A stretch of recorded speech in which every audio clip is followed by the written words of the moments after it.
Welcome to Swift Programming, the Basics, Part 3. In previous video, we covered constants, variables, and type annotations. In this video, we will cover comments and the naming of constants and variables in Swift.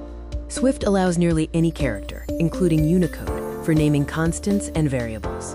Examples include pi, Chinese characters, and even emojis. However, names cannot contain white space, mathematical symbols, arrows, or begin with a number. Once declared, you cannot redeclare a constant or variable with the same name or change its type.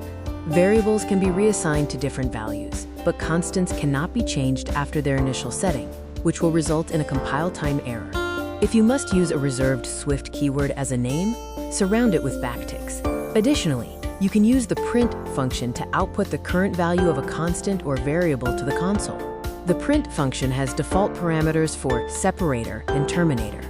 The default terminator is a new line, but you can change it to prevent a line break, for example by setting, quote, terminator to an empty string. String interpolation allows you to embed a constant or variable's value inside a string using a backslash followed by parentheses.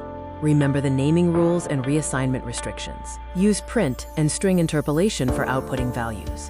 Comments are non-executable text ignored by the Swift compiler, used for explanations and reminders. Single-line comments begin with 2 forward slashes and can be placed at the beginning or end of a line of code.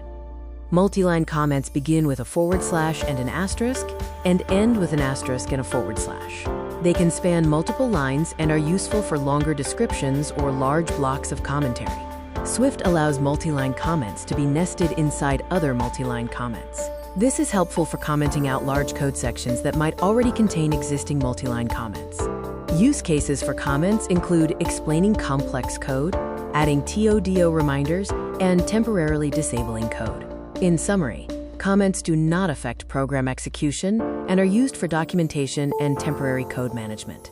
Thanks for watching this video. If you really like the work, hit the subscribe button and press bell icon so you will be notified for upcoming videos.